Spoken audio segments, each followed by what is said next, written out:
여러분 안녕하십니까? CNB 집중토론 이민영입니다.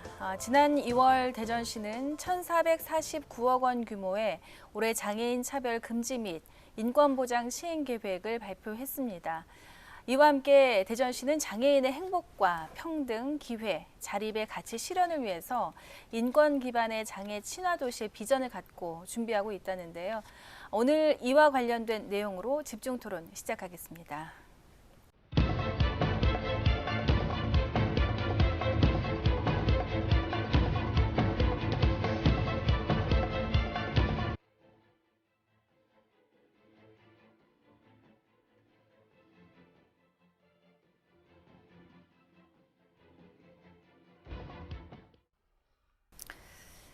먼저 나와주신 분들 소개해드리겠습니다. 대전광역시 보건복지부 장애인복지과의 박찬권 과장께서 나와주셨습니다. 안녕하세요. 건양사이버대학교 사회복지학과 배나래 교수께서 나와주셨습니다. 안녕하십니까. 장애인 복지가 바로 서는 대전광역시가 되기 위해서 이렇게 좋은 기회에 함께 토론할 수 있게 되어서 반갑습니다. 네. 대전 장애인 자립생활센터의 손정원 사무국장께서 나와주셨습니다. 네, 안녕하세요. 네, 대전 장애우 권익문제연구소의 두호균 소장께서 자리해 주셨습니다. 반갑습니다. 예, 오늘 이렇게 네 분 모시고 토론 진행하겠습니다. 토론에 앞서서 각 기관이나 단체의 간단한 소개, 역할 그리고 인사 말씀까지 부탁을 드리겠습니다. 먼저 과장님께서 말씀해 주십시오. 저는 대전시 장애인 복지의 전반적인 업무를 총괄하고 있는 장애인복지과장이고요. 오늘 이렇게 뜻깊은 자리에 설명을 해드려 영광입니다. 예, 고맙습니다. 교수님. 네. 반갑습니다. 건양사이버대학교 사회복지학과 배나래라고 합니다. 우리가 장애인을 바라보는 시각이 인권이 우선이 되어야 된다라고 생각을 합니다. 그래서 우리가 비장애인과 장애인 구분 없이 하나의 인권으로 바라볼 수 있는 시각으로 우리가 대전광역시 정책이 만들어져 있고 이런 부분들에 대해서 함께 논의하고 또 긍정적인 방향의 어떤 부분들을 모색할 수 있어서 참으로 의미 깊다고 하겠습니다. 만나서 반갑습니다. 배나래였습니다. 예, 고맙습니다. 손정원 사무국장님 부탁드립니다. 네, 저는 대전장애인 자립생활센터에서 활동 중인 손정원이라고 합니다. 제가 근무하고 있는 자립생활센터는 중증장애인들의 자립을 지원하는 곳인데요. 우리가 일반적으로 자립이라는 용어랑 장애인들에게 자립이라는 용어는 조금 다릅니다. 이 자립이라는 용어는 선택과 결정을 부여하고 책임 또한 장애인들이 스스로 지는 그런 이념을 모토로 하고 장애인 당사자들에 의해서 주도하는 그런 직접 서비스를 제공하기도 하고 사회 변형 운동도 하고 이런 것이라고 설명을 드리겠습니다. 네, 고맙습니다. 두호균 소장님. 네, 반갑습니다. 2004년부터 장애인 참여지원센터를 확장을 해서 장애인 권익호 활동을 하고 있는 단체인데요. 저희는 이제 활동 지원 사업과 자립생활도 같이 함께 더불어서 하고 있습니다. 저희 기관 사업은 인권 상담, 인권 교육, 그다음에 정책 사업, 그다음에 장애인 생활안전 등 장애인들의 권익 보호에 앞장서는 그런 기관입니다. 만나서 반갑습니다. 네, 고맙습니다. 오늘 토론 잘 부탁드립니다. 지난 2월이었죠. 대전시가 올해 장애인 차별 금지 및 인권 보장 시행 계획을 심의했습니다. 그 규모가 1,449억 원인데요. 우선 시행 계획 수립 배경에 대해서 좀 알아봤으면 좋겠습니다. 과장님께서 답변을 해주십시오. 네,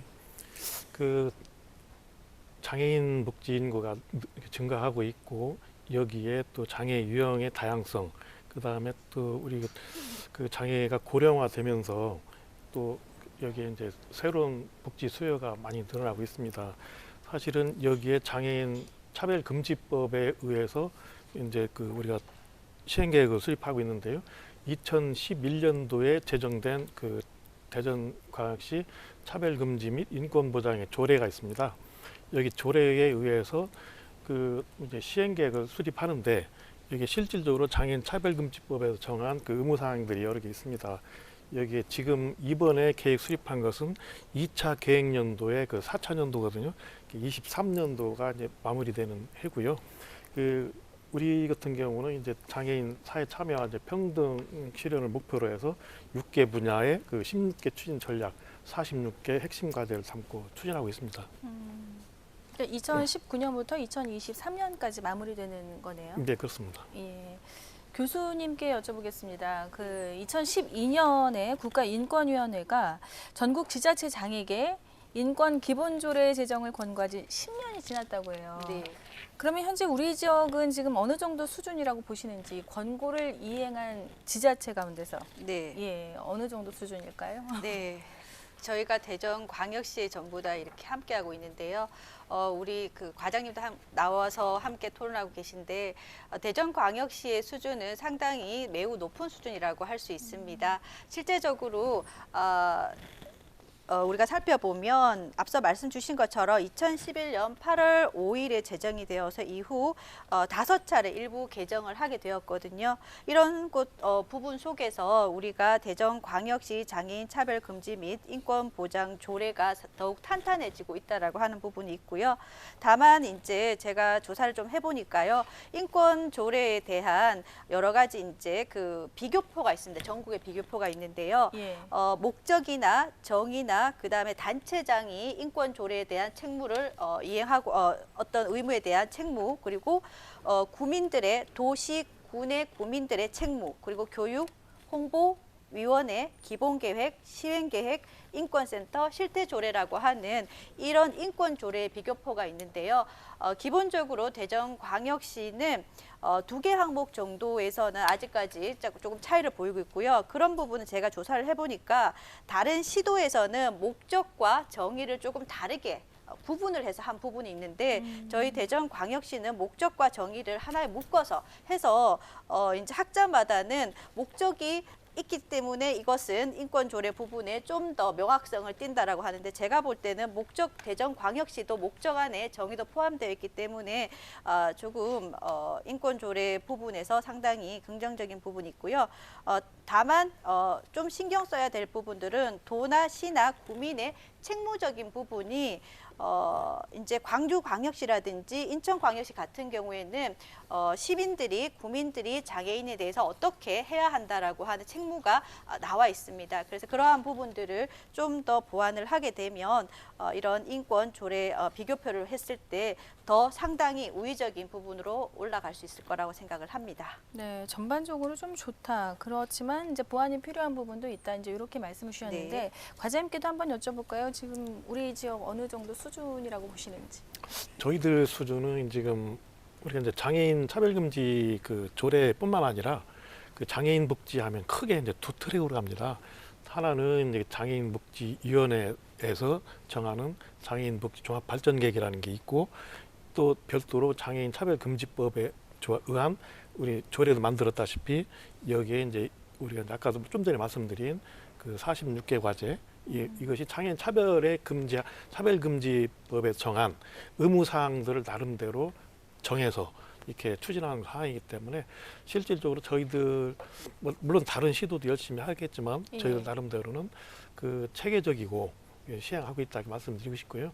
장애인복지위원회에서 만드는 장애인복지 종합발전계획이나 이 장애인 차별금지위원회에서 만드는 이 사항들도 같이 교수님이나 장애인 당사자들, 단체들 같이 다 협의해서 만드는 사항들입니다. 이게 사실은 여기에 사업들은 대부분 국가에서 하는 사업들은 시 자방자치단체에서 위임하기 때문에 위임 받아 운영하는 사업들은 대부분 뺐고, 다만 우리 시에서 집중적으로 다른 시에서 안 하는 사업들을 추가로 했다. 46개 과제가 대부분 그런 겁니다. 그래서 이 부분들에 대해서는 나름대로 지금까지 성과가 좋다, 이렇게 말씀드리고 싶습니다. 성과가 좋다. 46개 과제에 대해서 조금만 더 세부적으로 말씀을 좀 부탁드려도 될까요? 지금 우리가 이제 아까도 이제 6개 과제라고 했는데요. 예. 권익 공호 분야, 그다음에 소득, 다시 말해서 이제 일자리 분야, 그다음에 이제 건강, 교육, 사회 참여, 그다음에 거주 시설에 대한 역량 강화, 이런 6개 사업을 핵심 과제로 정했다고 보면 됩니다. 네, 알겠습니다. 대전시의 장애인 차별금지 및 인권보장 계획이 가진 정책 비전과 목표에 대해서 조금 더 여쭤봤으면 좋겠는데요. 이 부분도 먼저 과장님께서 좀 답변을 해주십시오. 아까도 이제 그 말씀드렸는데요. 같이 이제 교수님께서 말씀하신 대로 이제 행복, 평등, 기회, 자립 이 네 가지 원칙을 가지고 이제 그 저희들이 이 사항에 대해서 이제 교수님께서도 이제 그 물론 이 연구에 참여하신 교수님 다른 분이 계신데 그 교수님께도 인권에 기반한 장애 친화 도시를 만들었으면 좋겠다. 이 부분이 저희들이 이제 하나의 그 어떤 비전이었었고요. 그렇다면 목표는 쉽게 해서 장애인들의 인권 보장을 하면서 궁극적인 뭐냐 이것이 결국은 앞으로도 설명되겠지만 탈시설이라든지 자립이라든지 일자리라든지 이런 부분들을 지역사회에서 장애인들이 참여할 수 있는 여건을 만드는 것이 우선이다 해서 정한 사업들입니다. 네, 인권을 기반한 장애 친화 도시를 만들고 싶다 이런 말씀이신 것 같고, 예, 교수님께도 한번 여쭤볼까요? 네. 네, 이 정책 비전과 목표에 대해서 지금 알아보고 있는데 네. 예, 한 말씀 해주십시오. 네, 우리 과장님께서 설명을 상세히 해주셨는데요. 그 비전에 따른 이제 그 세부적인 사항들이 분야가 만들어지게 되고 추진 전략이 만들어지게 되는데요. 이번에 보니까 이제 뒤에도 뭐 설명 우리가 다시 토론을 하게 될 거지만 교육 문화 분야에 상당히 예산이 증액이 됐던 부분들이 있고, 실은 이런 부분들이 이제 예산을 이제 우리가 토론을 하기 전에 어떤 부분에 예산이 증액이 됐는지 살펴보니까 시설 기반 을 구축하고 이런 부분들이 상당히 많이 되었더라고요. 그래서 아마 이런 우리가 장애인이든 비장애든 요즘에 교육이 평생 교육이라든지 문화적인 측면의 부분에 상당히 요즘에 이슈화되고 있고 많은 부분들이 관심을 두고 있기 때문에 지금 우리 대전광역시에서도 장애인들의 평생 교육이라든지 평생 교육 지원이라든지 그리고 장애인들의 문화 예술에 대한 기본 여가 향유의 기회를 확대하고 또 생활체육을 활성화하는 부분들에 아마 대전광역시에서 상당히 많은 부분들을 이번에 예산을 책정을 할 때 지어진 것 같습니다. 그래서 이 부분은 제가 이제 비장애인들하고 비교를 해보니까 비장애인도 다르지 않는 것 같아요. 그래서 이거는 시대적인 어떤 흐름 같기도 하고요. 그래서 상당히 의미 있는, 그러니까 비장애인과 장애인이 함께 할 수 있는 부분이지 않나라는 생각을 합니다. 네, 그 올해 사업비만 앞서도 제가 이제 말씀을 드렸지만 1,449억 원이 투입이 됩니다. 지난해 그 사업비였던 867억 원에서 582억 원이 진행이 됐는데 이렇게 더욱 강화된 부분은 무엇일지 좀 말씀을 들어보도록 하겠습니다. 과장님께서 말씀해 주십시오. 지금 크게 이제 보면은 우리가 이제 아까도 말씀드렸지만은 이제 일자리 분야, 그 다음에 우리가 정책을 수립하면서 어떻게 보면은 그 생애 주기별 어떤 그거를 고려 안 할 수 없거든요. 그 쉽게 연령에 맞는 복지 정책, 그렇다면 그 아동부터 중년, 성인, 노인까지 시대를 아우르는 그 방향성에서 본다면 우리가 이제 그 크게 보면 세 가지를 볼 수 있습니다. 치료, 교육, 돌봄 이렇게 정책적으로 가는데요. 예. 여기에 이제 제일 먼저 이제 치료 부분, 그 다음에 이제 그 장애인 일자리 부분에서 직업 훈련이라든지 일자리 사업 부분, 그 다음에 이동 분야에 대해서 이제 사회 참여라고 할 수 있잖아요. 네. 사회 참여에 대한 어떤 장애인 콜택시라든지 저상버스 구입 이런 부분들, 그 다음에 생활체육 시설에 대한 확대 이런 부분들이 주요 확대된 사업들이라고 봅니다. 교수님께도 한번 여쭤보겠습니다. 지금 이제 부가적으로 하실 말씀 있으시면? 네, 앞서 제가 말씀드렸는데 우리 과장님께서 말씀해 주신 생애주기별 보육 정책은 복지 정책은 실제적으로 장애인들에게는 어쩌면 더 특별하게 이루어져야 될 부분이 아닌가라는 생각을 합니다. 그래서 생애 주기에 따라서 사람이 태어나서 사망 시까지 각각 시대별로 필요한 치료라든지 그리고 필요한 교육이라든지 필요한 돌봄이라든지 물론 이제 우리가 대전시 통계 연보에 따르면 지금 장애인의 고령화가 지금 상당히 중요한 부분으로 대두되고 있거든요. 이 고령화는 실제적인 우리 일반 비장애인도 고령하지만 장애인도 고령화됨에 따라서 이런 우리 과장님 말씀하셨듯이 돌봄에 대한 부분들에 대해서 우리가 대전광역시에서 조금 선제적으로 조금 더 관심을 기울인다라고 하면 이런 그 예산 부분들에서 좀 더 실제적으로 좀 질 높은 예산을 쓸 수 있지 않을까라는 생각을 합니다. 네, 지금 지난해 사업비 867억 원에서 582억 원으로 증액된 부분에 대해서 이제 어떤 부분에서 강화가 됐는지 이 부분에 대해서 이제 질문을 드렸더니 교수님께서는 장애인은 이제 뭐 비장애인과 다르게 좀 네. 특히나 더 생애주기별 지원이 좀 더 필요하다 이런 의견도 네. 주셨습니다. 사무국장님께도 한번 여쭤볼까요? 네, 저기 교수님 말씀에 거의 동의를 하고요. 예. 네, 제가 올해 예산을 봤어요. 작년하고 올해 예산을 좀 비교해서 좀 찾아보니까 대체로는 자연중 증가분 예산이 좀 많이 있는 것 같고, 예. 왜냐하면 인건비나 이런 것들이 있으니까 자연적으로 오르는 부분들도 있죠. 근데 특별히 좀 살펴본다고 하면 얼추 800억 정도 되는 부분들이 예. 국민체육센터 2개소 건립인데 이것은 장애인 체육센터는 아닌 거고요. 국민체육센터. 네, 이게 건립비가 800억이 들어가는 거예요. 예. 이게 어떻게 장애인 체육시설 확충에 들어가는지는 제가 좀 이해하기가 좀 어려웠고, 네. 이 부분은 편의증진법에 의해서 당연히 해야 되는 부분들인데 이거를 이 조례 안에 이 계획 안에 들어가 있는지를 좀 알 수가 없다는 것이죠. 왜냐하면 장애인을 뭐 완전 타겟으로 두고 있는 게 아니고 다 누구나 같이 사용하는 용도로 만들어지는 거죠. 예. 그런데 실제로 현장에서 저희들 체육 현장에서 가보면 장애인들 체육 활동, 그러니까 뭐 보치하나 뭐 이런 라인을 뽑으려고 해도 장애가 심하면 심할수록 그 라인을 뽑을 수가 없어요. 기존에 있는 시설물에서도. 예. 그리고 체육 시설이 지금 저기 한바닥 인근에 장애인 체육 그 시설물이 만들어져 있죠. 예. 거기서도 마찬가지입니다. 장애가 심하면 심할수록 배제되는 경우가 많아요. 그렇다고 한다면 이거 800억이란 돈이 1,400억이라 되는 예산에도 이거 장애인 예산이 아니라고 보고 네, 그런 겁니다. 어차피 비장애인도 같이 사용하는 거다. 그렇죠. 만들어 놓으면 배제당할 게 뻔하다는 거예요. 예를 들면 이게 설립이 되면 쿼터제를 두든지 아니면 시간 안배를 주든지 뭐 이렇게 좀 두지 않으면 이 예산에 의미가 있을까라는 그런 의문이 좀 들었어요. 그러니까 굉장히 많은 예산이 증액됐음에도 불구하고 이 예산은 여기에 좀 이해하기가 어렵지 않나. 사실 이게 복지 영역은 아니거든요. 문화체육 네. 영역이라서 뭐 이게 그 복지과장님 쪽 이 영역은 아니에요.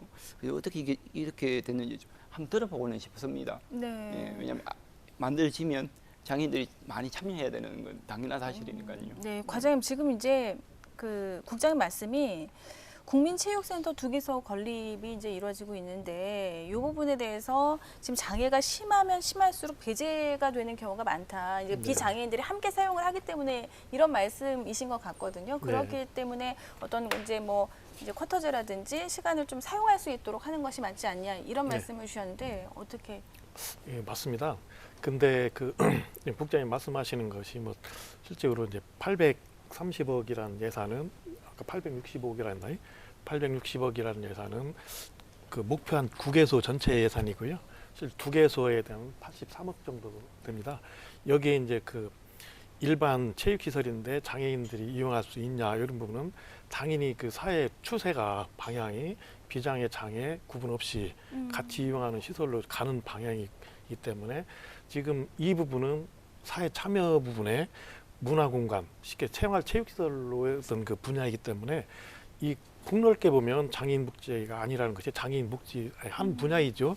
그 사회 참여 확대라는 측면에서 그렇게 보시면 되겠고요.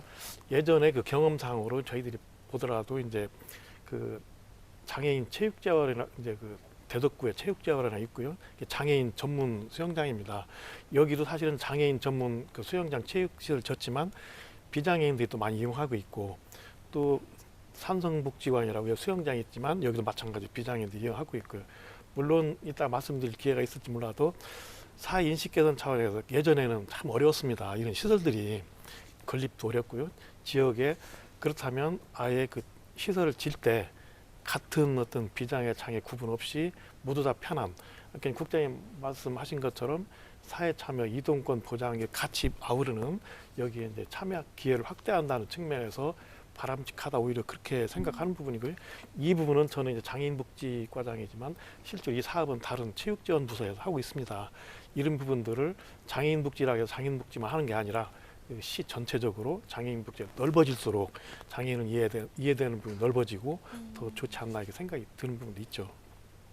네, 답이 되셨습니까? 다만 이제 만들어지게 된다면 좀 장애인들이 더 활성화할 수 있게끔 배제를 당하지 않는 그런 배제 당하지 않도록. 뭔가 이게 조치가 좀 내부적 알겠습니다. 조치가 있을 필요는 있을 것 같습니다. 네, 국장님께 계속 여쭤보겠습니다. 그 공공부문 장애인 고용률에 대해서도 한번 조금 여쭤볼까요? 네. 예. 네, 이거 아주 재밌게 봤는데요. 이 자료를 보다 보니까 요즘 장애 의무 고용률, 우리는 의무 고용률을 하는 국가예요. 예. 그리고 공공 분야가 조금 이거 민간 분야보다 조금 0.2%가 더 높은 걸로 제가 알고 있고, 그러다 보니까 시산하, 그러니까 시랑 시산하 기관에 대한 그 의무 고용률을 제가 좀 보니까요, 예. 특이한 게 있어요. 그 법상 중증 장애인, 그러니까 장애가 심한 장애, 그러니까 예를 들면 옛날 같으면 1, 2, 3급을 얘기하는 거거든요. 이분들은 한 명을 고용하면 더블 카운터예요. 두 명을 고용한 것처럼 보이는 거예요. 한 명을 고용했는데 두 명을 고용한 것으로 그렇죠. 인정을 해준다는 거예요? 법이 그래요. 아, 예, 그래서 중증 장애인들이 중증 장애가 아니면 고용을 했다 하더라도 상급은 중증 장애를 안 보는 경우도 있어요. 왜냐하면 노동법에 그 고용법에서는 예. 그 상지 장애가 없으면 중증이 아닙니다. 네. 그래서 중증이라고 고용했다가 잘리는 경우도 있고요, 실제로. 예, 왜냐하면 두 명 카운트를 하면 두 명을 하면 한 명 더 들어와야 되는데 중증이 아니라도 이제 배제당하는 경우도 있고.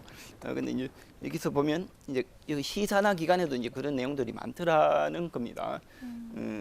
그리고 특히 시설관리공단, 무지개공장이라고 있거든요. 이 보호자급장인데, 이걸 보호자급장은 보호고용인데 이걸 고용률로 올려버리는 것 같아요. 그러니까 시설관리공단에 장애인 다 돌아다니는 거 한 번도 못 봤는데, 이게 알고 보니까 이 무지개공장에도 14.66%죠. 이거 중증 장애인들이 더 많으니까 퍼센테이지가 확 올라가 버리는 거예요. 이게 이렇게 하면 되나? 이런 의문이 좀 들고, 또 더 특이한 거를 보면 평생교육진흥원이라는 곳이 있어요.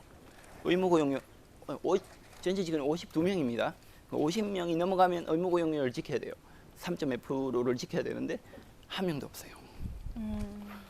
그러니까 교육이나 평생교육에 대해서 굉장히 중요하게 생각하고 있지만 그걸 장애 비장애를 떠나서 같이 공용으로 사용하고 같이 공유하는 세상으로 가고 있는데, 네.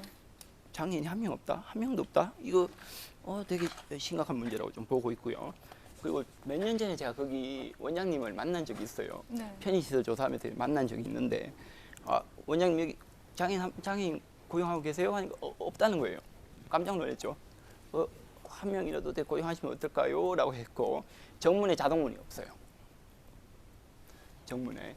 경사로는 있는데 자동문이 없는 거죠. 좀 어떻게 지나가야 되죠? 잘 모르죠. 그러니까 제가 어떻게 얘기를 했냐면, 장애인, 휠체어 타는 장애인 한 명만 고용하시면 공단에서 이런 시설물을 지원해 줍니다. 왜 안 만드셨나 하니까 돈이 없었다고 얘기를 하는 거죠. 이런 것도 되게 한 명도 없다는 게 되게 놀라울 따름이고, 그런데 여기에 장애인들이 가서 수강 신청하고 수강하는 분들 꽤 계시거든요. 제 주변에. 이런 분들이죠. 근데 또 특이한 부분이 또 하나 있는데, 대전복지재단의 명칭을 매우 자주 바꿉니다. 근데 이번 사회서비스원이라고 또 바꿨거든요. 그 명칭을 뭐라고 하는 건 아닌데 속사정은 제가 알 수 없지만 이동지원센터가 사회서비스원에서 운영하고 있습니다. 장애인 콜택이 쉽게 말하면 거기에 의무고용률이 굉장히 좀 높은 편이에요. 근데 이거 추측하건데 제가 자세히 알지는 못해요. 아마 운전원으로 활동하시는 분, 근무하시는 분이 아마 장애인이 다수 입사를 하신 것 같아요. 이건 되게 고무적인 결과라고 볼 수가 있는 거죠. 네. 예. 지금 뭐 여러 가지 말씀을 주셨어요. 뭐 장애인 고용이 의무인데 고용이 이루어지지 않고 있다. 그리고 중증 장애인 한 명을 고용을 했을 때 2명으로 인정이 되기 때문에 이제 고용률이 그것 때문에 높아질 수 있는 것 같다. 이제 이런 말씀도 주셨고요. 지금 국장님 말씀에 대해서 혹시 뭐 부가적으로 하실 말씀 있으십니까? 과장님도 괜찮고요. 예. 말씀드리겠습니다. 그 국장님께서 이제 좋은 말씀을 하셨는데요. 그 중증 장애인의 고용은 쉽게 해서 이제 저희들 아까 데이터상으로 보면 전체 장애인 취업자 수가 이제 249명입니다. 여기 249명이라는 것은 기업체를 제외한 시, 산하 공공기관만 우리가 따지는 부분이거든요. 왜냐하면 기업체 부분은 이제 노동부에서 별도로 이제 파악을 하기 때문에 그것까지는 우리가 이제 관여를 않고 다만 이제 우리가 시뿐만 아니라 이제 그 시 산하 기관들의 공공기관, 시 출연기관이라든지 시에서 그 출자해서 운영하는 기관들에 대한 고용률이 어느 의무고용 대상이기 때문에 그 지금 의무고용 목표는 사실 3.4%가 의무고용 목표입니다. 원래는요. 그런데 지금 6.3% 이상인데 2배가 넘죠. 그런데 지금 국장님 말씀하신 부분은 이제 사실적으로 이제 몇 군데에 대해서는 이제 고용이 안 지켜주고 있다는 부분 이해가 되고요. 그런 부분들은 저희들이 계속적으로 이제 독려를 하고 있고 그 다음에 우리가 이제 물론 이제 의무고용 3.4% 다 넘었으니까 다 됐다 이런 것이 아니고요. 부족한 기관들은 나름대로 그 이유가 또 있다고 합니다. 어떤 여건이라든지 그런 부분, 연구하는 기관들이라든지 그 사실 모든 게 이제 채용이 돼야 되는데 그런 부족한 이유도 여러 가지 있는 것 같고요. 다만 또 우리가 이제 그 아까 사회서비스원 얘기를 말씀하셨는데 그런 부분들은 현재 그 장애인 교통약자 이동지원센터라고 하죠. 예전에는 장애인 콜택시 사업이라고 했는데 여기에 운전하시는 분들이 장애인들을 많이 채용을 했습니다. 실질적으로 장애인들이 할 수 있는 부분, 오히려 이제 그 이런 부분에 대해서 오히려 더 장애인 채용을 많이 해서 사실 전체적으로는 그 목표 이상으로 이제 6.3% 이상의 고용이 됐다 이렇게 말씀드리고요. 물론 이제 부족한 부분에 대해서는 또 저희들이 이제 최대한 더 고용될 수 있도록 노력을 하겠습니다. 네, 알겠습니다. 의무 고용률 관련된 내용까지 알아봤고요. 우리 지역의 장애인 인구와 또 장애인 복지시설은 매년 어떻게 변화하고 있는지 이 부분도 좀 궁금하거든요. 예. 과장님께서 계속 말씀해 주십시오. 예. 지금 대전시 장애인은 72,489명입니다. 전체 그 시 인구의 한 5% 되는데요. 사실은 결코 작은 숫자는 아닙니다. 여기에 가족까지 포함을 한다면 평균 3명, 요새 이제 1인당 핵가족화됐다 하더라도 1인당 3명 내지 5명이라고 봤을 때 실질적으로 시의 전체적으로 한 20% 이상은 장애인과 연관돼 있다. 이게 사실적으로 이렇게 많은 수치고요. 그래서 사실적으로 저희들이 여기에 이제 그 장애인 수치적인 면에서 그 물론 숫자가 중요한 것이 아니라 더 중요한 것은 아까도 교수님 말씀하셨지만 고령화되는 문제. 65세 이상 장애인이 34,000명이 넘습니다. 한 47%니까 한 반 정도가 고령화되고 있고요. 여기에 또 18세 미만 장애 아동이 2,500명 정도.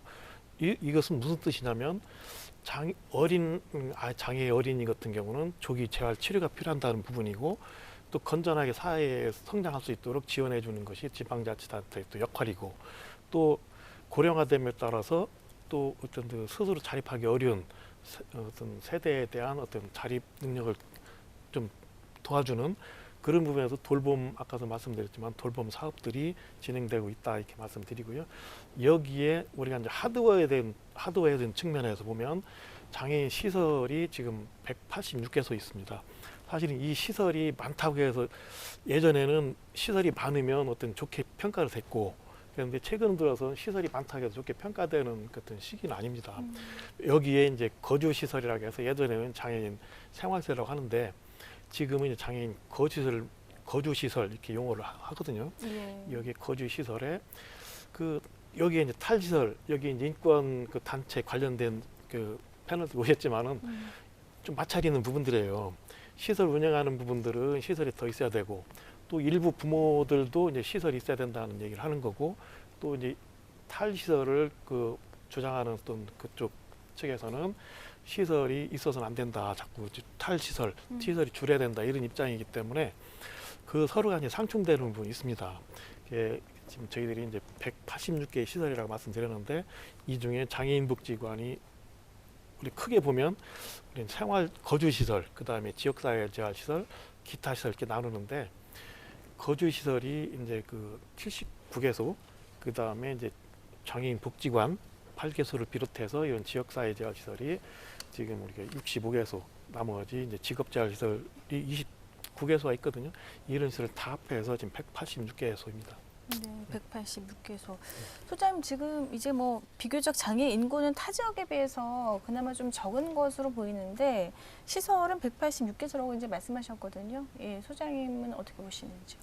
그 대전에 뭐 지금 뒤에 나올 문제지만 186개는 자랑할 만한 건 아니에요. 시설을 넣는다는 것은 네. 지금 뭐 시기상으로 그전에 뭐 탈시설 얘기도 나왔지만 탈시설 얘기는 어쨌든 뭐 정부나 다른 쪽에서는 뭐 금기시하는 단어처럼 썼지만 뭐 장애 인권단체들은 이제 뭐 노상하는 게 탈시설이라는 얘기를 써왔던 상황들이고 그 부분들은 어떻게 보면 그 이걸 같이 중집해서 어떻게 해결하면 같이 더불어 살아갈 수 있을까라는 부분들이 가장 큰 이슈가 되고 문제인데요.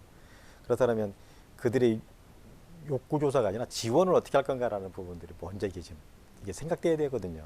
그러니까 공급자 중심에서 하는 게 아니라 예. 지원을 어떻게 할 건가 뒤에 좀 다시 말씀드리겠습니다만 예. 그래서 그런 그 조사들이 일단 선행되어야만 이게 문제를 풀 수 있는 거고요.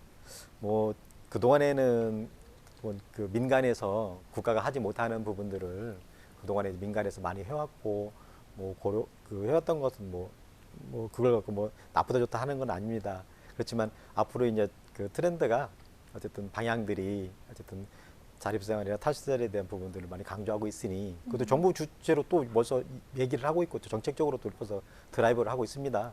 그렇다고 하면 이제는 누구나 다 얘기할 수 있는 부분들이고 또 해왔던 부분들, 뭐 인권단체만 하는 게 아니고 일단 누구나 다 공유할 수 있는 부분들이라면 그런 부분들을 공유를 해서 앞으로 장애인 입장에서 그들의 눈높이에 맞는 맞춤의 서비스가 필요하지 않을까라는 생각이 듭니다.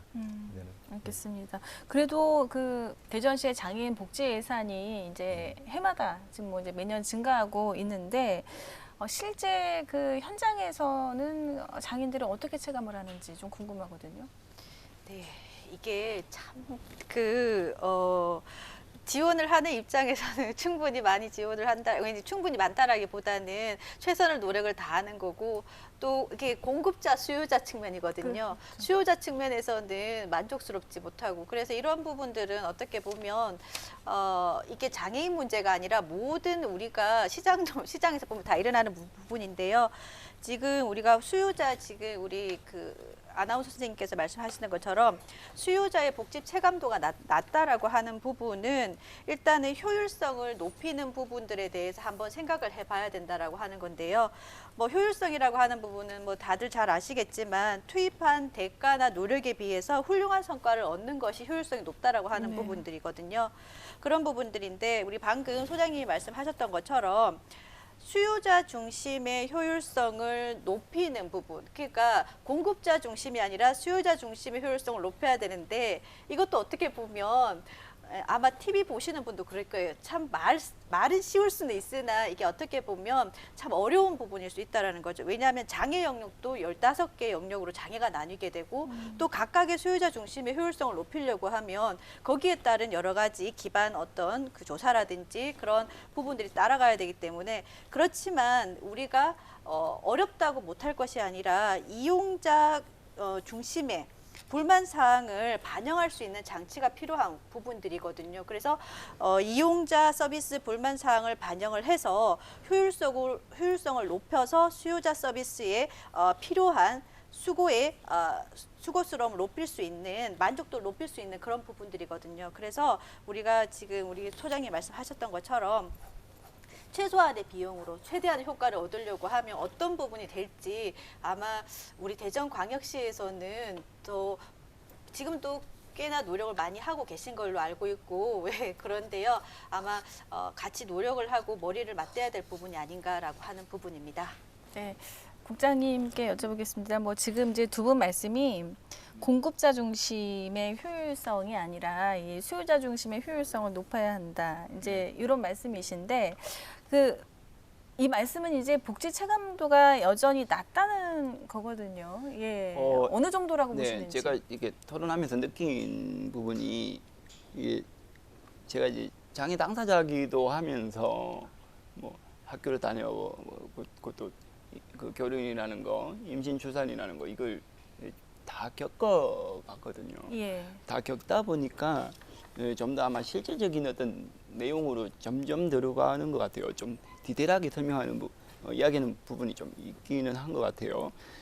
제가 좀 살펴보니까 저는 장애 인구가 다른 시도에 비해서는 굉장히 낮아요. 굉장히 낮아요. 근데 시설은 많아요.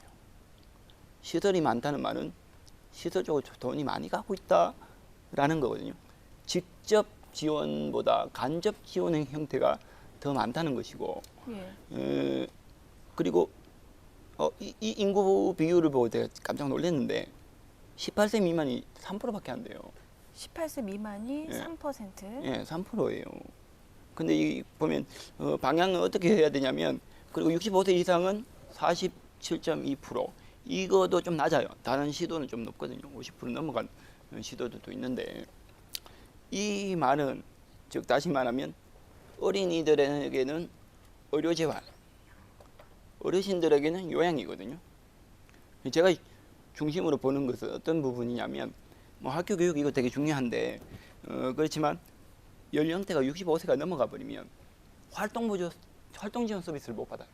65세가 넘어가면 활동 지원 예를 그렇죠. 대전시가 작년 통계를 보면 17명에게 24시간 서비스를 지원하고 있어요. 근데 이분들이 점점 늙어가고 나이 들어갔을 때 65세가 초과해버리면 그러면 어디로 가죠? 기껏 이 활동 지원 서비스나 사회 기반이 탈시설로 점점 가고 있고, 실제로 생활시설에 가보시면 신체적 장애인은 없어요. 다 정신적 장애인이에요. 발달장애 유형에 속한단 말이에요. 그 장애인들인데 다시 탈시설이 이루어졌다가 이 활동보조 서비스가 65세로 제한돼 버리면 다시 가야 되지 않나? 이런 생각이 들어버려요. 이거 충격적이거든요. 오히려 노인장 요양은 이 원래 시스템이 잘 안 갖춰져 있어요. 3시간, 4시간 받아가지고 안 되니까 자연스럽게 요양원으로 가는 제도거든요. 네. 근데 이 장애인활동지원제도는 이 서비스 때문에 지역사회에 왔는데 65세가 돼서 다시 가버리는 제도 돼 버리니까 이게 좀 원래는 풀렸다고 얘기는 들었어요. 근데 아직 대전시 자료를 보니까 제한이 돼 있어서 이게 어떤 건가 좀 설명을 한번 들어보고 싶다는 생각이 듭니다. 그리고 뭐 저는 그 좀 더 실질적인 현장에서 받아들이는 어떤 그 인권이나 복지나 이런 것들을 좀 보면 현장은 완전히 또 달라요.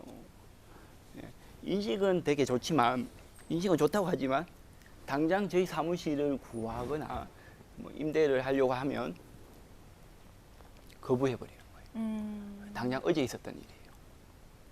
이런 것들에 대한 부분들은 뭐 복지 예산이나 이런 것들로 해결될 수 있는 부분은 아닌데, 제가 경험하다 보니까 이런 이야기를 좀 하게 되는 겁니다. 뭐 또 체험업을 구하려고 해도 체험업 꼭 필요한 부분이거든요. 체험업을 구하려고 해도 지역사회의 어떤 장애인에 대한 인식 때문에 뭐 돈이 있어도 안 되는 경우도 있고 그런 게 현실이라고 볼 수 있죠. 네, 국장님 말씀 잘 들었습니다. 여기에 대해서 과장님께서 한 말씀 해주십시오. 네, 지금 그 이용자 중심보다는 수요자 중심으로 이제 가야 된다는 원칙은 저희들도 같은 생각이고요. 그 좀 전에 말씀하신 이제 활동 지원이 그 65세가 넘으면 중단되기 때문에 어렵다. 지금 이 얘기를 하시는 것 같아요. 근데 지금 우리가 24시간 그 중증 장애인에 대한 24시간 활동 보장 이것이 지금 대전시에서는 17명이 지금 지원하고 있고요. 금년도 목표는 20명까지 확대할 계획으로 있습니다. 그런데 여기 10명에 대한 지원이 금액도 사실은 상당히 들어가는 돈이에요. 거의 10억이 넘거든요.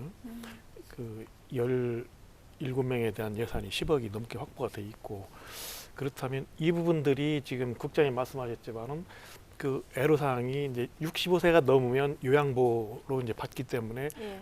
법이 다릅니다. 장기요양법하고 장애인 그 활동지원법하고요.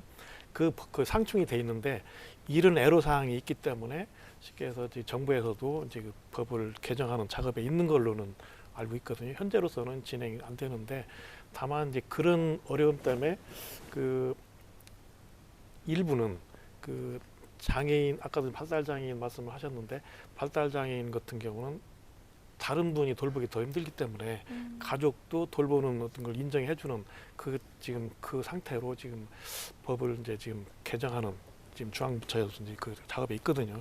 그게 지금 그건 조만간에 어떤 좀 확대되는 계획이 있을 거라고 보고요. 그 아까부터도 이제 예산 문제가 많이 거론이 되는데 실질적으로 저희들 예산이 지금 민선 7기 들어와서 5년을 비교해 보면 62%가 늘어났어요. 그 전에는 이제 그 1,700억 정도. 근데 지금 금년 예산이 2,794억이고요. 이 예산은 우리 소관부서 장애인 복지를 담당하는 부서의 예산이고 실질적으로 우리가 이제 따질 때 어떻게 따냐면 시 전체 예산 중에 장애인 복지에 투자되는 예산 네. 이렇게 봐야 되는 부분이 더 맞거든요.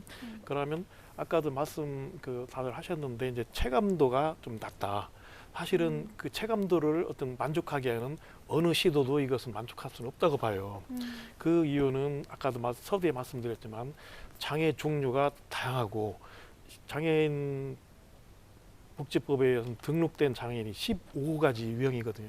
15개 유형이고 지체, 시각, 청각, 언어, 지적, 자폐 뭐 이런 거 다 따지면 여기에 다 맞출 수는 없는 상황이고 그렇다면 우선적으로 우리가 그 정책으로 펴가는 부분은 아까도 이제 국장님 말씀하셨지만 중증 장애인 우선적으로 시책을 펴야 되고 고령화 사업이 되고 그다음에 자립을 지원하기 위한 그 일자리 사업이라든지 그 교육 분야 여기에 투자할 수밖에 없다 우선적으로. 그다음에 그 이따 설명할 기회가 있을 것 같은데요. 장애 아이에 대한 치료 부분 그 요새 이제 가장 논란이 되고 있는 그 공공 어린이 재활병원이 이제 그 네. 어떻게 되고 있냐 이런 부분까지 다 포함을 한다면 실질적으로 예산이 그 시 재정 형편상 사실은 어떤 항상 얘기할 때 이제 시 재정 얘기를 많이 하는 편인데 실질적으로 전국에 비해서 비율 물론 서울이나 부산의 어떤 그 전체 재정 측면에서는 뭐 비교가 어렵지만 실제로 저희 같은 어떤 그 관식 단위에서는 저희들이 제일 높지 않나 생각이 들어요. 그 아까도 말씀드렸다시피 그 장애인 복지에 투자되는 예산하면 시 전체 예산 중에 지금 저희들 통계 보면 6.7%가 돼요. 네. 그 이 3%를 넘겨야 된다는 부분이 불과 몇 년 전입니다. 그 3%를 못 넘겨서 왜 대전이 3%를 못 넘기냐 이런 어떤 그 시민 단체라든지 장애인 단체에서 약간 어떤 그런 어떤 그 질타도 있었는데요. 지금 6.7%까지 이제 올려놨다는 부분은 그 전체적으로 이제 3,500억이 넘습니다. 장애인 복지 투자되는 예산이요. 시 전체 예산이 5조 3천억인데 이 중에 그 3,595억 정도가 장애인 복지에 투자되는 예산이다. 이렇게 보시면 되겠고요. 그 물론 체감도 부분에 대해서는 부족할 수 있습니다. 당연히 아까도 말씀드렸지만 유형이 다르기 때문에 그런 부분을 이해해 주십사 부탁을 드립니다. 네, 장애인 복지 투자 예산이 3,500억 원이 넘었다. 지금 이제 장애인 차별금지법 그 인권보장 시행과 관련해서 뭐 여러 가지 내용들 알아보고 있는데 그러면 그 작년에 주요 추진 성과에 대해서도 조금 들어볼까요? 지금 말이 계속 중복될 수가 있는데요. 예. 그 장애 유형을 고려한 정책 사업들 사업들이 있고 대표적으로 보면 여기도 이제 자립생활센터에서 오셨지만은 장애인 자립생활센터 이 부분이 그 탈시설 장애인들을 지원하는 사업들 우선적으로 하는 사업들입니다. 자립을 지원하는 사업들 여기에 이제 있고 또 여성 장애인을 고려 안 할 수 없는 상황이고 여기에 여성 장애에 대한 그 가사 도우미 사업이라는 게 여러 가지 있고 자립센터도 있고요. 그다음에 중증 장애인 사회활동 참여를 위해서 활동보조 사업이 이제 있고요. 이 활동보조 사업도 5천 명이 넘습니다. 전체적으로요. 지원하는 사업이 이 금액만 해도 500~600억 정도가 되는 상당한 그 예산이고요. 이런 부분들이 예전에는 그냥 스스로 아까 교수님도 이제 말씀하신 것 같은데 예전에는 스스로 내가 나와서 내가 살아야 되는 어떤 그런 입장에서 지금은 정부에서 지원할 건 최대한 지원해야 한다 하는 그 방향으로 바뀌는 부분이고요. 여기에 어떤 치료 부분, 장애아동 재활 치료를 위한 부분이 또 이제 성과가 있다고 보고요. 예를 들어 대표적인 것이 우리는 소아낫병동 병원에서 종합병원에서 이제 교육할 수 있는 그 안에 교육도 하고 돌봄도 받고 하는 게 소아낫병동이 지금 운영이 되고 있고요. 또 이것이 모태가 돼서 어린이 재활병원도 지금 저희들이 공공 어린이 재활병원이라는 것이 대전시 최초로 시작이 된 거고요. 이런 부분, 그다음에 평생 아까도 교육, 치료, 교육, 돌봄이라는 어떤 큰 항목 봤을 때 교육의 중요성, 장애인 평생 교육을 지금 진행되고 있고요. 평생 교육 프로그램 지원, 그다음에 평생 교육 학교 형태 평생 교육 시설 지원이 되고 있고 이런 부분들을 다 합했을 때 좀 대표적으로 성과가 아니겠는가 생각이 듭니다. 네, 추진 성과도 많았고 그래서 이를 바탕으로 올해 시행 계획에 대해서 지금 알아보고 있는데 혹시 첨언해 주실 내용 있으신가요? 우리 국장님께서 부끄러우셔서 얘기를 안 하신 것 같은데요. 2021년 장애인 복지사업 우수 지자체로 대전광역시가 선정이 됐거든요. 이 부분에 대해서는 보건복지부가 지자체별로 장애인 복지사업을 평가를 하게 됩니다. 그래서 대전광역시가 우수한 평가를 받게 됐다라고 하는 부분은 우리가 대전광역시가 장애 친화 도시로 인정받을 수 있는 큰 부분이 된다라고 할 수 있고요. 다만 우리 지금 계속 나왔던 복지 체감되고 낮다라고 하는 부분은 앞서 좀 제가 연결해서 말씀드릴게요. 전달 체계 개편이 필요하다라고 하는 부분들이 있거든요. 그래서 분명히 접근성도 좋아야 되겠고, 그리고 통합적인 부분도 있어야 되겠고, 아까 제가 조금 전에 말씀드렸던 것처럼 효율성도 높아야 되겠고, 그리고 아무리 이것들이 따라간다고 하더라도 전문성이 떨어진다라고 하면 실제적으로 수요자가 요구하는 동일한 어떤 장애를 가진다 하더라도 그들이 가지는 또 욕구는 다를 수가 있거든요. 그 욕구에 맞는 전문성도 부과돼야 되기 때문에 이런 전반적인 것들이 전달 체계에 오롯이 묻어나야 되는데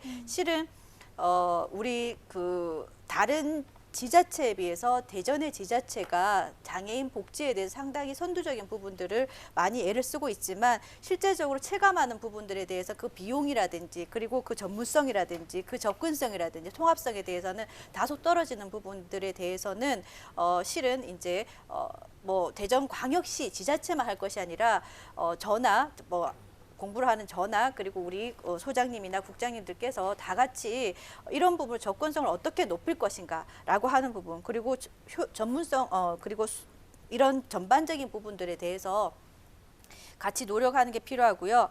우리 성과를 여쭤보셨는데요.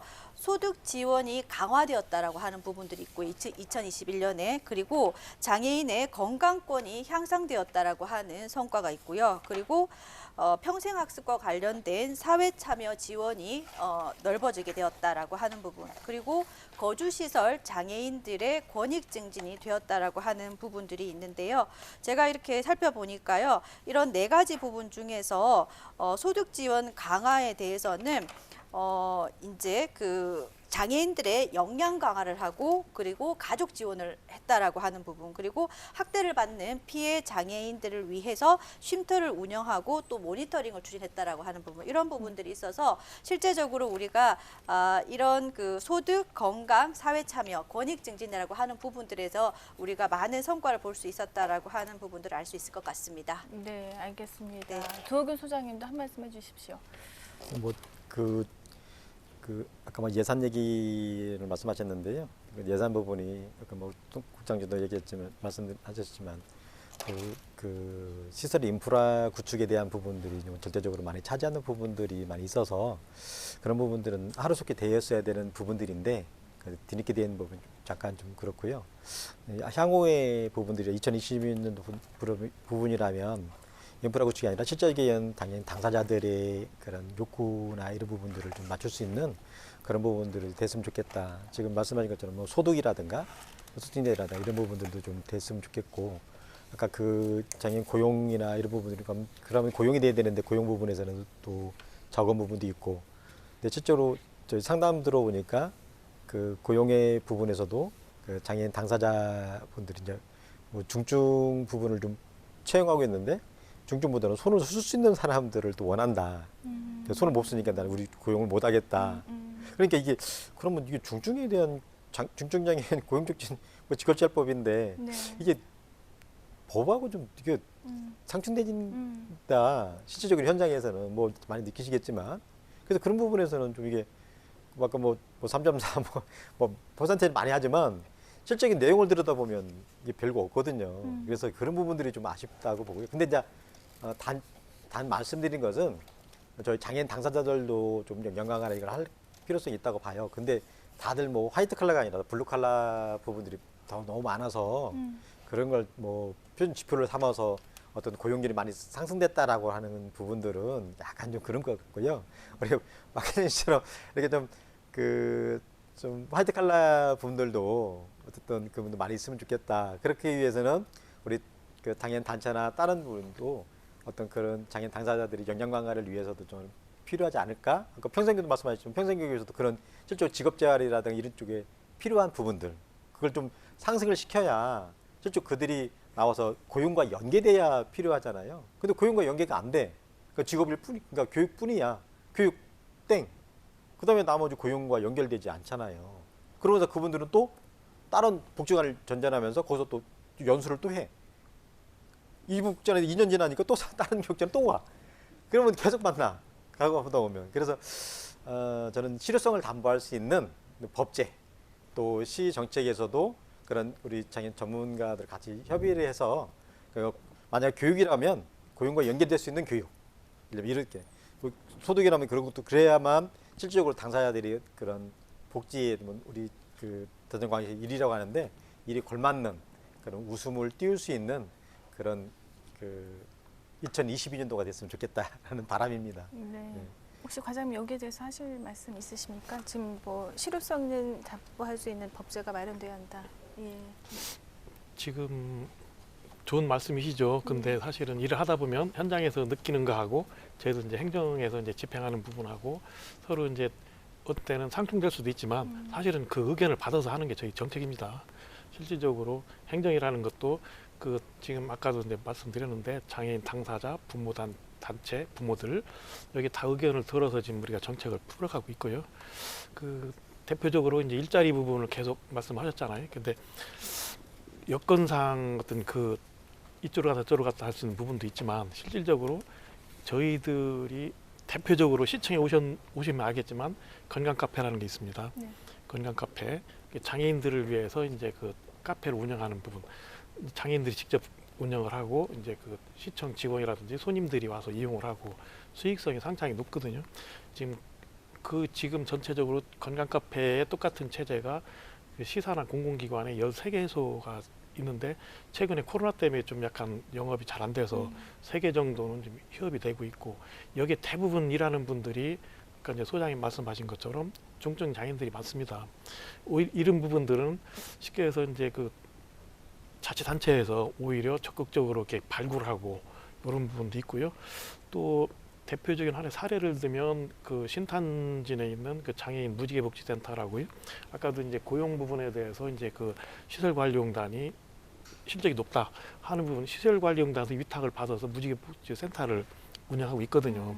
거기에 장애인들이 지금 전체적으로 60, 70명 이상 고용이 돼서 일을 하고 있는데 사실은 거기에 일반 기업체와 그 어떤 그 자치단체의 차이가 그런 겁니다. 일반 기업체 같은 경우는 어떤 그냥 고용이고 수익을 내야 되는 그 구조고요. 저희들이 얘기하는 거는 아까 직업재활 시설 얘기를 말씀드렸지만은 바로 보호고용이기 때문에 중증 장애인 위주로 갈 수밖에 없다. 보호하면서 고용하는. 그렇다고 해서 여기에 최근에 논란이 되고 있는 이제 최저임금 부분도 말씀 계속 얘기가 되고 있더라고요. 근데 지금 최저임금은 이제 시간제로 이렇게 운영하고 있기 때문에 어떤 그렇게 어떤 뭐 전혀 뭐 안 되고 있다 이런 것보다는 실질적으로 이렇게 이제 그렇게 하고 있고, 그래서 이런 부분들이 실질적으로 그 어느 어떤 하여튼 저희들도 노력을 하지만 실제 주변에서도 이제 장애인 어떤 연관 기관, 아까도 이제 복지관, 장애인 복지관 말씀하셨지만 장애인 복지관의 특성상 고용하는 기관이 아니고 사실은 이제 이용하는 어떤 치료라든지 상담하고 교육받는 기관이 우선이고, 그러다 보니까 이제 거기에 이제 왔다 갔다 하는 부분은 이제 어떤 기본적으로 그럴 수밖에 없다 이렇게 말씀드리고, 거기에 이제 그 장애인 복지관 같은 경우는 다 보면 대기자가 많습니다. 실질적으로. 왜냐면 부모들 욕심에 의해서 여기도 치료받고 이용하고 저쪽도 이용하고 이쪽도, 그러다 보니까 다 대기를 걸어 놓다 보니까 항상 수요가 너무나 부족하다. 이렇게, 그래서 아까 좀 시설이 너무 많다는 부분도 이론이 있습니다. 다만 이 시설이 많다는 뜻은 어떤 거기서 잘못됐다 이런 것이 아니라 복지부라든지 한국장애인단체 총연맹에서 평가하는 기준도 시설 확보량도 또 기준이 또 있어요. 어느 정도 확보가 돼 있느냐. 왜냐면 그 뜻은 뭐냐면 하드웨어가 어느 정도 갖춰졌느냐. 그런 부분을 또 보는 부분도 있고요.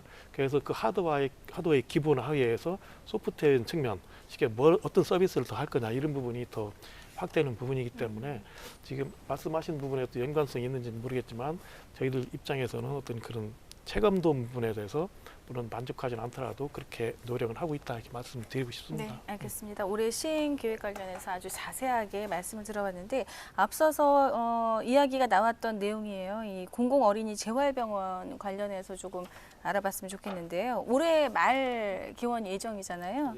예, 먼저 진행 상황에 대해서 좀 들어봤으면 좋겠습니다. 지금 서구 관저동에 지금 70병상 규모의 이제 공공어린이재활병원을 건립하고 있는데요.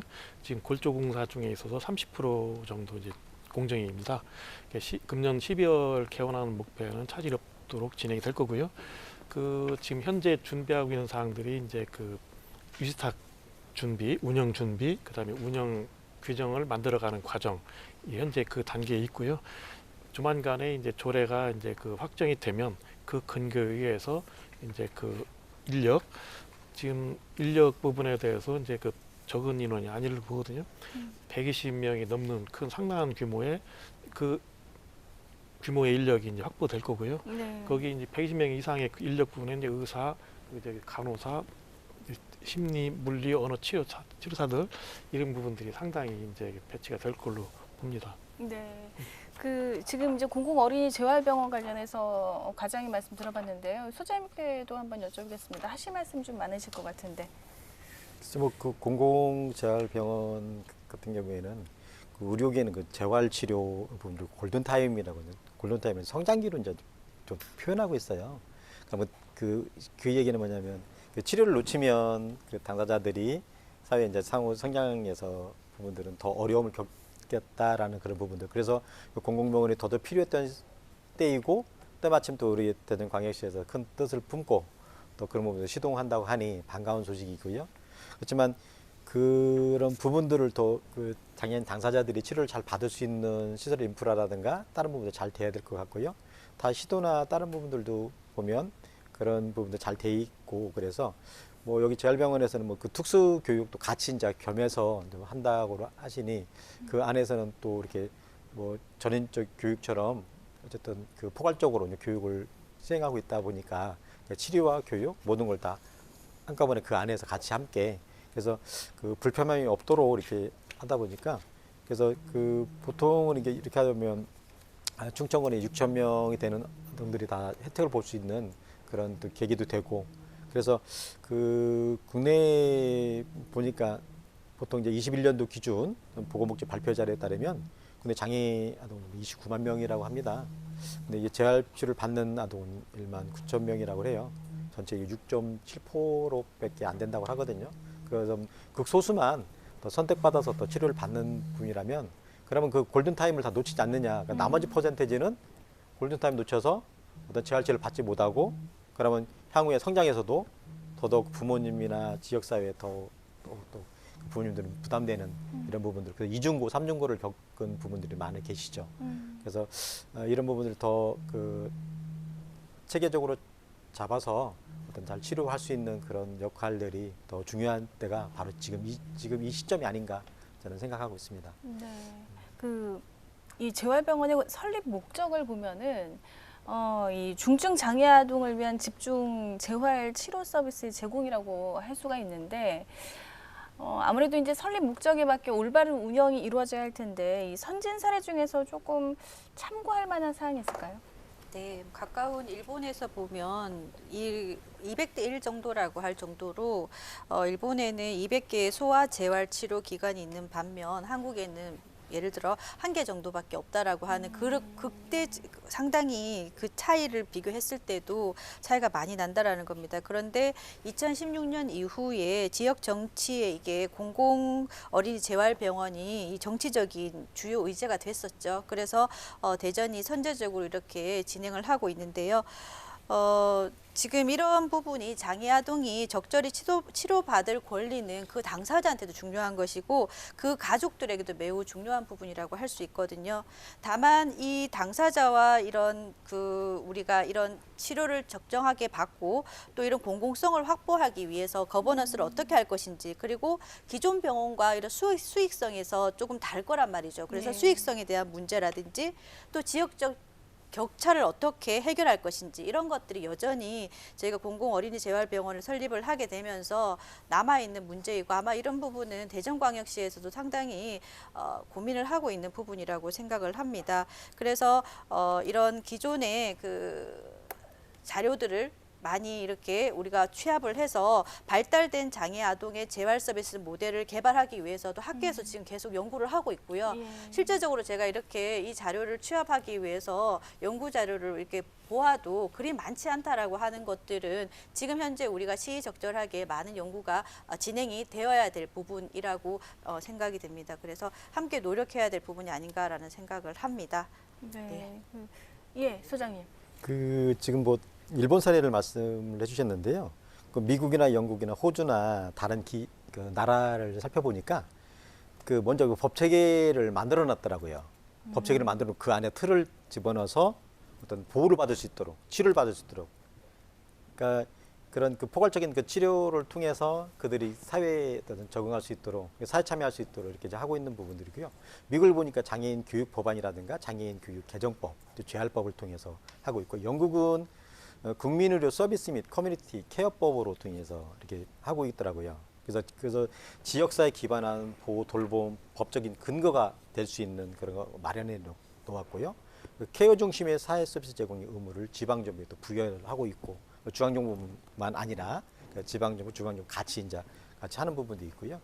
그다음에 호주 같은 경우에도 장애인 서비스법이라든가 연관정부와 주정부가 재활치료를 같이 겸해서 하고 있고, 또 지역사회 서비스를 통해서 직접적으로 해당 서비스를 제공하는 이런 시스템, 시스템화하는 부분들이 저희들이 좀 배울 만한 부분이라 보고요. 뭐 국내 사례도 뭐 있습니다. 뭐 외국 사례만 있는 게 아니라 경기도 일산병원의 어린이 재활병원 같은 경우에도 그러니까 영아부터 18세 청소년 발달 과정에 따라서 치료가 돼 있는데요. 그것도 아마 우리 대전광역시에서도 뭐 같이 좀 벤치마킹 해서 같이 거기 버금가는 그 나은 그런 외국 사례, 우리 국내 사례가 포함해서 더 나은 사례로 어떤 재활병원의 고유의 그런 그 목적 또 치료의 목적들을 잘 달성했으면 좋겠다는 그런 바람입니다. 네. 예, 과장님. 그게 추가적으로 좀 말씀드리면 아까도 이제 교수님 말씀대로 이제 일본이 200개 되는데 대전이 없다는 부분은 이제 지금 대전 같은 경우 서울에 이제 푸르메 재단을 운영하는 병원이 이제 민간 병원 차원에서 한계가 있습니다. 그게 한계가 유일한 민간 병원이고 사실은 저희들이 공공성을 갖는 공공이라는 이름을 붙인 것은 대전 최초입니다. 공공 어린이재활병원이라고 해서 이런 거 최초로 시작한 부분이고 이 부분이 아까 정치권하고 연결돼 있다고 말씀하셨는데 맞습니다, 맞고요. 그런 부분들이 이제 그 장애인 건강권법이라는 어떤 법률 근거에 의해서 진행이 되는 상황이고요. 이런 부분들이 아까도 이제 이 부분이 지역적으로 부족하기 때문에 확대된다는 부분은 지금 현재도 진행되고 있습니다. 또 다른 대전뿐만 아니라 다른 데도 해야 된다 하는 어떤 그런 입장들이 많고요. 또 이 공공성이 공공 어린이재활법이 만들어지기까지는 장애 아이를 둔 부모 단체의 시민 단체의 역할이 많이 컸거든요. 그것은 저희들도 이제 거기에 따를 수밖에 없는 상황이고 당연히 해야 되는 부분이고요. 여기에 수익적인 면을 고려할 수밖에 없다 말씀하셨는데 당연히 적자를 예상하죠. 수익이 남는 구조가 아니거든요. 그렇기 때문에 다른 지방자치단체에서 하기 어려운 사업들이고 사실은 꺼려하는 부분들이 많다고 봐요. 수익성이 안 되기 때문에 지방 재정에서 이 거의 다 이게 시민 세금으로 이렇게 충당이 되는 부분이기 때문에 저희들도 이제 금년 12월에 개원된다고 하지만은 내년부터 본격적으로 예상컨대 30-40억 적자로 시비가 충원되는 그렇게 예상을 하고 있는 부분이거든요. 실제로 그렇다고 해서 적자라게 해서 그 많아야 되느냐 그런 부분은 아니기 때문에 저희들이 이제 추진하는 부분이고요. 전체적으로 지금 추세를 보면 대전이 하니까 우선 다른 시도는 또 왜 하느냐 이런 부분이 또 이제 자꾸 이제 얘기가 되면서 확대되는 방향으로 검토가 될 것 같습니다. 네, 어쨌든 올해 말 개원 예정이고요. 또 장애 아동들에게 의료 접근성부터 재활 치료까지 큰 혜택이 돌아갔으면 한다는 그런 말씀을 드리겠습니다. 이번에는요, 국장님께 여쭤보겠습니다. 2006년 유엔 총회에서 채택한 장애인 권리 협약이 2009년에 한국에서 비준이 됐는데 네. 이를 바탕으로 한 인권 보장이 지금 시급하다고 합니다. 사무국장님 이에 대해서 어떻게 생각을 하시는지. 예, 이게 유엔 장애인 권리 협약이죠. 예, 그래서 이제 우리나라에 2009년부터 이제 시행이 되고 있고 이게 이제 유엔에서 180개국 정도 되는 나라에서 모여서 만든 법이 국제법이에요. 인권법이고 예. 국내에서 보면 장애인 차별금지법이 또 있고 유사해요. 어떻게 보면. 근데 제가 보기에는 지금 장애인 차별금지 및 인권보장 조례 이 자체가 기초적으로는 장애인 차별금지법을 기준을 했지만 좀 더 확장해 본다고 하면 차기에 플랜을 또 짠다고 하면 유엔 장애인 권리 협약을 기준으로 좀 해볼 필요가 있겠다는 생각을 들고요. 그다음에 그 선택 의정서가 아직 통과가 안 된 걸로 알고 있는데 그 부분이 매우 중요하다고 봅니다. 이게 국내에서 해결이 안 되는 부분은 유엔에다가 직접 신고를 하게 되겠어요. 그러면 이런 이렇게 지금 모든 자료들이 우리나라에서 해결되는 것이 아니라 네. 국제재판소에서 가서 하는. 이게 굉장히 파급력이 높을 거다. 그렇기 때문에 이 선택 의정서를 국회에서 만지작거리기만 하고 통과 못할 거다라고 보는 관점이 있는 것이죠. 예를 들면 제가 드리고 싶은 얘기는 대전이 이걸 좀 기반으로 해서 다음 차순에 계획에 넣어보는 것도 어떨까 그런 제안을 드리는 거. 네, 알겠습니다. 저희도 이제 또 다음 질문이 있으니까요. 이쯤에서 정리를 해보도록 하겠습니다. 시청자 여러분과 함께하고 있는 집중토론 지금 이 시간 인권 기반의 장애 친화도시 대전 1,440억 원 규모의 장애인 차별금지 시행 계획이란 주제로 토론 나누고 있습니다.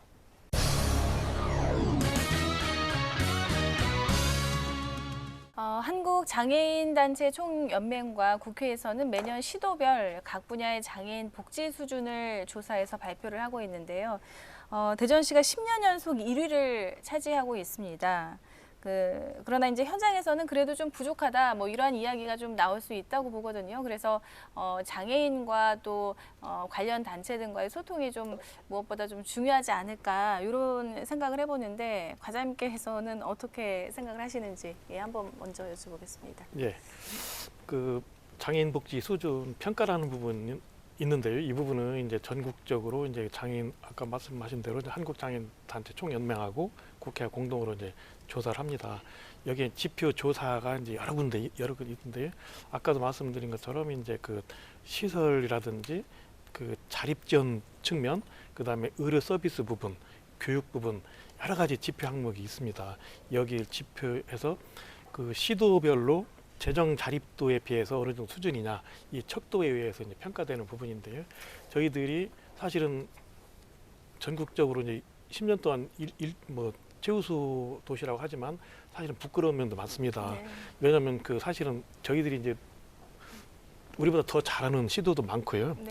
쉽게 해서 어떤 특정한 사업에 대해서는 우리 떨어지는 사업도 있고 그렇지만 보편적으로 봤을 때 그 평가 항목의 지표가 선이 1등이다 이렇게 해서 이렇게 나오긴 하는데 이걸 가지고 저희들이 이제 뭐 너무 잘했다 이렇게 하는 것보다는 저희 부족한 면들은 여기 이제 교수님이라든지 여기 패널분께서 말씀하시는 부분은 보완해서 발전시켜서 노력할 거고요. 사실은 이런 부분들이 사실은 정책적으로 아까도 말씀드렸지만은 상인 당사자, 부모, 그 다음에 그 여러 관계자 되는 분 다 의견을 받아서 정책한 부분들, 수립한 부분들이 평가받은 부분들이거든요. 실질적으로 그렇지만은 아까도 이제 그 우리가 이제 가장 중요한 부분이 이제 또 아까 말씀 안 드렸지만 이제 그 우리가 이제 사회 인식 부분 네. 이런 부분들이 더 좀 개선이 돼야 되고 또 의견을 더 수렴해야 되고 그런 부분이 있는데 여기에 장애인 분들의 이제 얼마 전에도 이제 그 저희들 시장님께서도 장애인 단체장들도 면담을 했었고 그다음 시설 관계되신 분 장애인 당사자들 같이 다 면담도 하고 얘기도 듣고 또 현장을 방문해서 얘기도 듣고 그런 과정을 많이 하거든요. 최근 들어서 이제 코로나로 인해서 이제 그 저희들이 접근에 좀 제한이 돼서 최근에서는 그런 활동적인 면에서는 상당히 좀 부족한 면이 많습니다. 앞으로 더 이제 또 좀 소통을 더 하고 이런 부족한 부분은 더 채워지는 그런 과정의 노력을 있어야 된다고 봅니다. 네, 국장님, 사회 인식 개선이 중요하다, 의견 수렴이 필요하다, 뭐 네. 이렇게 소통이 굉장히 중요한 것 같아요. 지금 네. 어떻게 잘 되고 있다고 보시는지. 제가 이제 다른 지역에 있다가 지금 온 지가 한 12년이 되다 보니까 예. 12년 전이죠. 13년 전 구조가 좀 달라요. 음, 그러니까 예를 들면 아까 그 과장님 말씀하셨는데 장들과의 만남은 많은데 실무자에 대한 협상 문제는 없다는 거죠. 장들과의 만남 많은데, 네. 실무자들하고의 모임이 없다는 거죠. 완전 실무선에서 개수 조정도 안 된다는 거예요. 이번에 예를 들면 저상버스를 만약에 도입한다. 그러면 어느 노선에 어떻게 도입해 주세요? 협의를 하거든요. 어디에 많이 사는지 집중적으로 주자는 거죠. 그런 식으로 이게 협의가 돼야 되는데 협의할 수 있는 구조가 전혀 없다라는 거예요. 그런 게 안타깝다는 거죠. 예를 들면 뭐 타 시도의 체험홈이라는 부분이 LH에서 지원받아서 운영하는 데가 되게 많은데 대전은 그렇지 않거든요. LH에서 받아서 그 운영만 하면 되는 부분도 있단 말이죠. 그런 이렇게 시가 LH와의 관계가 뭐 서먹해서 그런 건지 뭐 이유는 자세하게 알 수 없지만 그런 논의가 이루어지면 그런 아이디어도 있다라고 설명해 해드릴 수 있는데 그거는 이제 어르신들이라고 표현해야 되나요? 어르신들은 그 부분보다 좀 다른 부분에 대해서 더 좀 중점적으로 이렇게 뭐 상견례 형태로 이렇게 이루어지는 것 같아서 이렇게 멀리서 이렇게 근자에서 보는 실무자로서 좀 안타까운 생각이 좀 들죠. 타 지역에서 오셨는데 지금 우리 대전 지역 같은 경우에는 그 실무자들의 소통의 장이 좀 부족하다. 이제 간담회가 좀 많이 필요하다 이렇게 들리거든요, 소장님. 부족하죠. 뭐 실무자들하고 대화할 그런 기회는 거의 없죠. 앞으로도 없을 것 같기도 하고, 예, 그 부분을 뭐 그런 해주시면 뭐 우리 과장님한테 해주시겠지만 실적으로 실무자분은 단체장들과의 면담하기도 쉽지 않거든요. 이것도 1년에 한두 번 단체장들과 만나는 거지 이게 또 수시로 만나는 건 아니에요. 뭐 예를 들면 신년 할애화 정도에서 같이 만나는 부분들이라서 실제 어떤 특이한 사항이 없는 한은 어떤 만나기가 쉽지 않거든요. 그래서 제가 말씀드린 그런 부분은 아니고요. 저희가 뭐 시장님 만날 일도 없고 과장님 만나려고 하는 것도 아니에요. 예, 복지 현장에 있는 실무자 예, 그분들하고의 어떤 교류 관계인 거죠. 그런 것은 뭐 이렇게 뭐 지금 말씀하셨지만 네. 실무자 그러면 예를 들면 그 활동 지원만 하더라도 실무자를 별도로 만나거든요. 기관장들도 별도로 만나고 예, 실무자들끼리 또 만나서 또 이렇게 이야기를 나누니까 그런 분도 있고요. 저는 그 대전시가 10년 연속 장애인 복지 분야 1위라고 좀 말을 하고 있는데 약간 좀 저는 아쉬운 부분이 하나 있어요. 이게 뭐냐면 정작 대전시는 장애인 복지회관이 없다는 것이죠. 그래서 지금 그래서 장애인 복지회관을 건립하여서 장애인 단체들이 한 곳에 모여서 같이 단체 간의 소통과 연대 또 장을 조성하고 종합적인 어떤 그 장애인 인프라 구축 이런 부분들을 했으면 좋겠다고 싶고요. 그래서 그걸 현안을 가지고 원스톱을 처리할 수 있는 그런 대안들. 그래서 장애인 복지관 그 복지회관을 좀 건립을 해서 우리 시스템을 좀 구축할 수 있는 그런 해가 됐으면 좋겠다. 그래서 뭐 국장님 많이 좀 고생하시고 많이 하시는데 그런 부분들도 같이 좀 뭐 아울러서 같이 좀 정책적으로도 좀 같이 어울려 주시면 어떨까 그런 말씀을 좀 드려봅니다. 네, 알겠습니다. 장애인 복지회관 건립이 필수적이다라는 말씀까지 예, 들어봤습니다.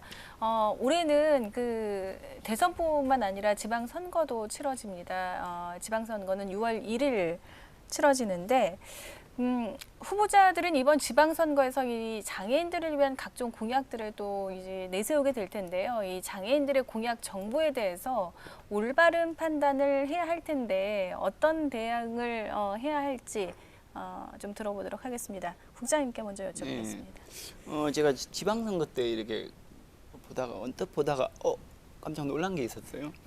어떤 부분이냐면 보통 소아통역을 하면 한 사람만 배치를 해요. 네, 그죠? 예. 근데 미국 사례를 제가 알고 있었어요. 그러니까 뭐 대통령 선거 오바마 아니면 뭐 여러 사람들이 나오잖아요. 그 사람들 이름별로 한 명씩 소아통역사를 배치를 따로 했더라고요. 근데 CNB가 그걸 하고 있던 거예요. CNB에서 하고 있었죠. 네. 몰랐어요. 아니면 유튜브로 내가 해야 되나? 요청을 할까 MBC에다가 우리가 할 테니 영상 좀 보내주세요. 하려고 했는데 이미 CNB가 하고 계셔가지고 제가 할 일이 없어져 보였어요. 이건 이제 지속적으로 좀 더 많이 해주셨으면 좋지 않을까. 알겠습니다. 예, 교수님께도 여쭤보겠습니다. CNB가 지금 대단한 역할을 하고 있습니다. 그래서 네, 이런 좋은 주제로 같이 이렇게 토론할 수 있어서 너무 감사드리고요. 지금 정부 우리가 어떤 대선 후보자 혹은 지방선거의 후보자의 공약을 얘기하는 게 아니라 정보 빈곤 집단에 대한 접근성 그리고 정보 소외를 우리가 어떻게 하면 조금 막아볼 수 있을까. 그래서 우리가 국장님이 수어에 대해서 지원하는 것들 이런 부분들을 말씀을 하셨는데요. 결국에는 이런 정보의 제대로 된 접근은 사회 참여를 제대로 할 수 있는 걸음하고 똑같다라고 생각이 되거든요. 그렇기 때문에 완전한 사회 참여가 되기 위해서는 사회적인 물리적인 장벽을 제거하기 위한 노력 그리고 또 이제 그 여러 영역의 장애인들이 겪는 어려움에 대한 부분들의 어떤 기초 조사를 통해서 인간의 기본권이거든요. 정보를 주고받는다라고 하는 것은 인간이 가지는 기본 인권이자 평등권에 해당이 되기 때문에 우리가 이런 부분에 대해서 개인 마련을 함께 고민해보고 마련해야 되지 않나라는 생각을 합니다. 네. 소장님 지금 그러면 아주 짧게만 말씀해 주십시오. 저희도 이제 시간이 좀 부족해서요. 청각장애인 말씀하셔서 시각장애인에 대해서 한 말씀 해드려야 될 것 같아서 그래서 공평하게 그래서 공직선거법에 따르면 책장 선거 공보인 경우에는 대통령 선거에서는 16면, 국회의원이나 지방자치단체장은 12면, 지방의원은 8면이거든요. 근데 이 점자 공보가 실제로 보면 보통 그 용지에 비해서 2, 3배가 더 많이 들어가요. 그러면 이분들이 받는 것은 바로 3분의 1만 정보를 얻는다는 거거든요. 그래서 그런 부분에서는 좀 고려가 될 필요가 있지 않을까. 법적 문제지만 네. 그래서 뭐 그런 부분을 말씀드리고 싶었습니다. 예, 알겠습니다. 여기까지 듣도록 하겠습니다. 오늘 인권 기반의 장애인 친화도시 대전을 위한 여러 가지 좋은 말씀 우리 패널 여러분들을 통해서 들어봤는데 마무리 말씀을 들어야 합니다. 조금 짧게 부탁을 드리겠습니다. 과장님. 방금 전에 이제 사회복지회관이 이제 참 장애인복지회관이 대전에 없다 이렇게 말씀을 하셔서 저희들도 이제 그런 어려움 확보하기 위한 노력을 하고 있고요. 현재 사회복지회관이 대전 사회서비스원 안에 내 있는데 사실은 장애인 전용 어떤 그 회관은 아닙니다. 별도 같이 이제 그 이용하고 있는 상태인데요. 아까 이제 소장님 말씀대로 통합지원센터를 얘기하시는 것 같아요. 장애인들 전체적으로 이제 같이 모여서 서울의 이름센터처럼 그런 회관이 있었으면 좋겠다. 저도 이제 같은 생각이고 지금 그 사회복지 회관 확보하는 방법을 지금 연구에 용역 중에 있습니다. 그래서 조만간에 그 가이드라인이 나오면 저희들 장애인복지 회관도 같이 들어가는 방향으로 지금 검토가 되고 있고요. 그 오늘 그 관심을 갖고 오늘 그 토론회에 그 자리를 마련해 주신 CNB 방송국에 감사를 드리고요. 또 여기 패널 여러분 그 말씀 좋은 말씀 해주셨는데 저희들 최대한 어떤 고견을 다 수렴해서 적극적으로 장애인 그 차별금지에 대한 시책에 반영되도록 하겠습니다. 예, 알겠습니다. 교수님 조금 짧게 네, 부탁드립니다. 짧게. 네. 네. 네. 그 장애인의 인권을 보장하기 위해서는 우리가 늘 얘기하듯이 장애인을 바라보는 편견을 버리고 의식을 전환시켜야 된다라고 얘기를 하고 있거든요. 그래서 우리가 오늘 여러 가지 얘기를 했는데 우리 장애인들도 최대한 스스로의 자기 결정권에 의해서 자신의 의견을 정말 존중받고 자기의 그 이야기들을 잘 할 수 있도록 하는 부분들이 필요하고요. 우리가 이 앞서 말씀드렸던 것처럼 장애인에 대한 편견을 제거하고 장애를 만드는 사회 현상을 제거한다라고 하는 부분은 우리 대전광역시가 좀 더 나은 장애인 친화 도시가 되기 위한 발걸음이라고 생각을 합니다. 그래서 우리가 앞서 그 조금 전에 우리가 함께 계속 얘기했던 것처럼 무엇보다도 교육이 또 필요한 부분이기 때문에 장애인 인식을 개선하는 교육을 앞으로 대전광역시에서 좀 더 많이 해주셨으면 하는 바람입니다. 예, 고맙습니다. 사무국장님. 네, 저는 뭐 이게 장애계에서 이런 말이 있습니다. Nothing about us without us라는 용어를 씁니다. 이 용어는 장애 당사자주의를 설명하는 용어거든요. 이 뜻을 해석해 보면 우리를 제외하고는 우리에 대해서 아무것도 하지 말라라는 의미가 들어 있어요. 좀 더 장애인들의 의견을 좀 많이 청취해 주시고 장애 당사자에 대한 어떤 감수성을 높일 수 있는 교수님께서 말씀하셨던 것처럼 그런 교육들이 많이 활성화됐으면 싶다는 생각입니다. 예, 감사드립니다. 예, 고맙습니다. 소장님. 예, 저희들이 그 보통은 가게 되면 뷔페집을 가거든요. 거기 가면 많은 음식들을 이제 골라 먹지는 못해요. 어떻게 보면 뭐 다 무작위로 갖다가 싸서 먹는데요. 근데 먹고 나면 질문하면 뭘 먹었냐 하면 아무 기억이 없어요. 근데 단품집에 가서 삼겹살 먹고 추어탕 먹으면 뭐 먹었냐 그러면 추어탕, 삼겹살 기억을 하거든요.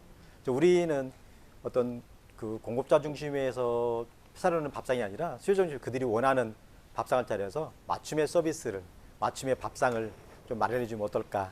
그래서 저는 노노 이야기를 끝으로 마칠까 합니다. 근자열 원재래라는 말이 있습니다. 가까운 사람을 기쁘게 하면 멀리 있는 사람까지 찾아온다는 말입니다. 장애인 복지 정책 어떻게 할까요? 네, 우리가 대전광역시에 있는 장애인들이 기쁜 그 마음에 드는 그들의 수요 눈높이에 맞는 복지 정책을 했을 때 그들이 맞는 그 실질적으로 대전 1위에 걸맞는 알맞은 그 만족스러운 그런 복지가 되지 않을까 생각합니다. 감사합니다. 예, 고맙습니다. 오늘 네 분 말씀 잘 들었습니다. 긴 시간 동안 수고 많이 하셨습니다. 고맙습니다. 고맙습니다.